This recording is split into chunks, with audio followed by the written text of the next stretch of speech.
right, welcome back to Mortgage 101, your guide to home ownership with myself, Todd Veinotte, and Clinton Wilkins, of course. They're the mortgage guru. Are you the most well-versed mortgage guy in Nova Scotia or the Maritimes? Well, I would definitely say the Maritimes 100%. Yeah. I would say likely I would be a leader, at least in the thought leadership piece from across the country, at least in the Canadian mortgage brokerage scene. I certainly, have provided lots of great insights over the years and been awarded Mortgage Broker of the Year on national level. And, certainly provided lots of good info to, Mortgage Broker News and the Canadian mortgage publications as well. And I've written a book about mortgage lending. So, no, I don't think anyone really has done more maybe information and knowledge to the consumer than we have here. Just if we're thinking about even the last 3 years of our show, Todd, just the hours of content that we've done. Yeah.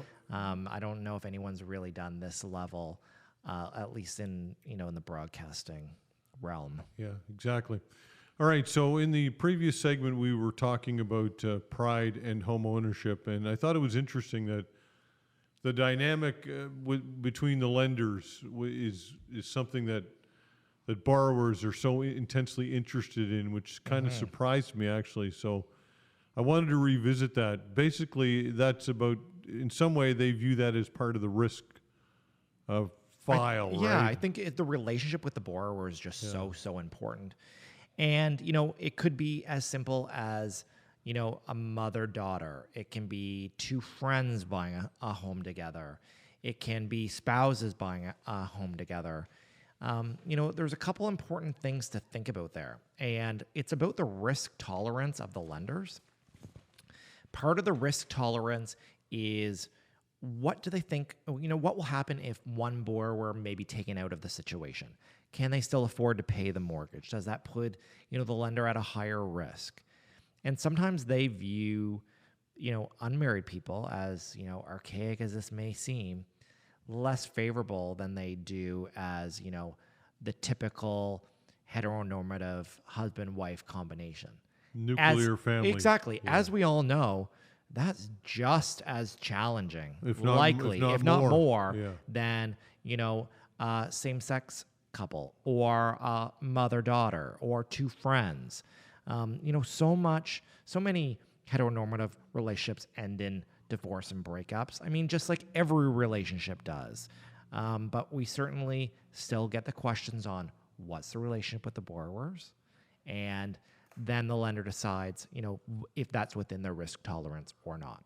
Is there discrimination involved in some way? Do you ever sense that's happening by the borrower? I definitely don't think that there's discrimination against the borrowers, but I think if it's a marginal file to begin with, and then there's two maybe friends buying a home together, right, that may be perceived as higher risk than maybe someone that's in a relationship. What if it's a business partnership? Obviously, it is a business. Yeah, well, if they're contract. buying a rental property together, sure. Yeah. I think if they're buying an owner-occupied property together, that certainly would raise some red flags. Well, sure, one of them might meet somebody else, and then they'll want to perhaps. And then maybe the lender's going to have the mortgage paid out, which they don't want.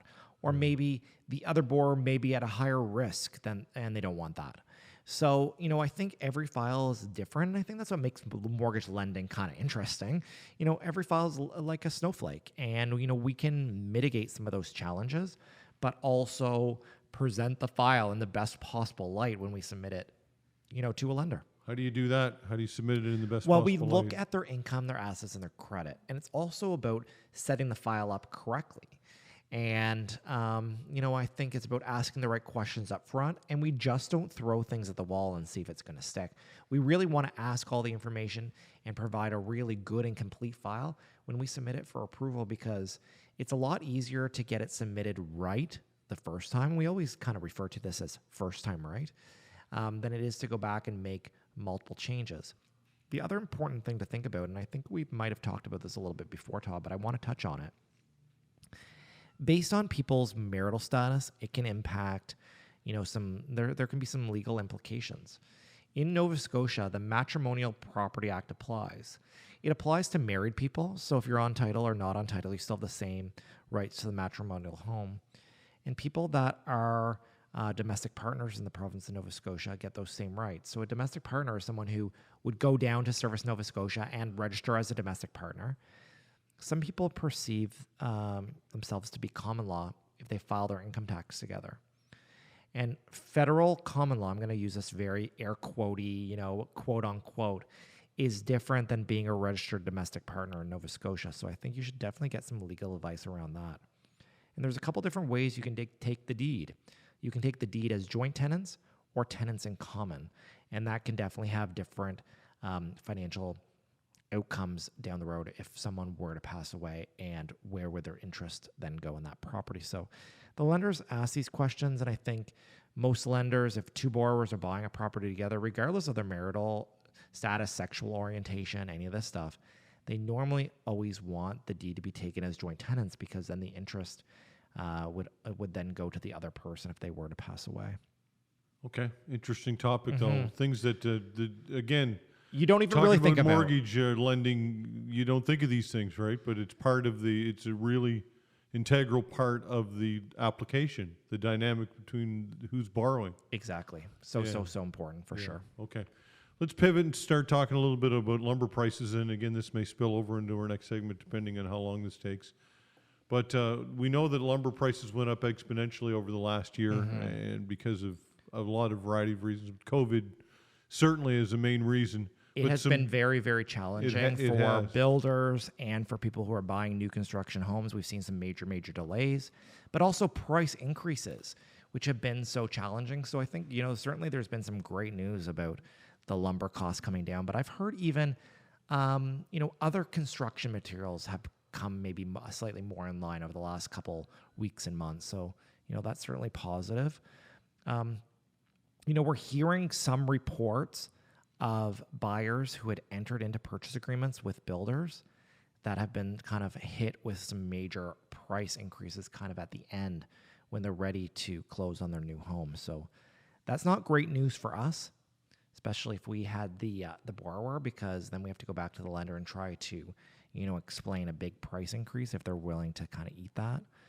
But, I think it's also challenging for the builder, and I see both sides of it, because I think some builders are definitely having some hard times financially.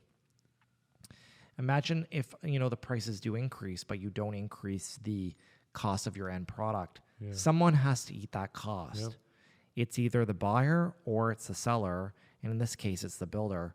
I think, it's all about that full disclosure, and I understand it's a contract, but I'm definitely seeing some builders not wanting to fulfill their contract, with the sheer rationale being that they can resell that home for more than they entered into that contract with the buyer even like a year ago.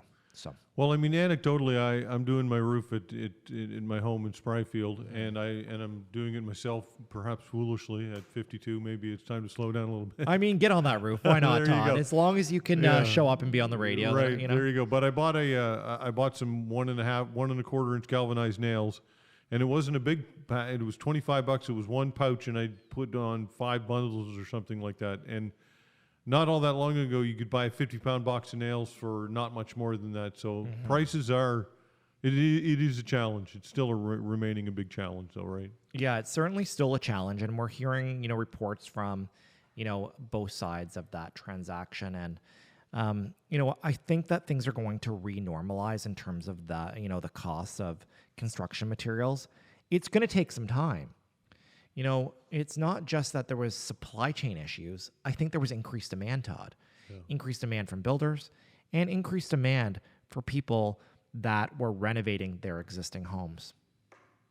All right, we got lots to talk about. Refinance renovations, that's one of your favorite topics, right? Love Obviously. It. Okay. So we'll get to that on News 95.7 when we come back.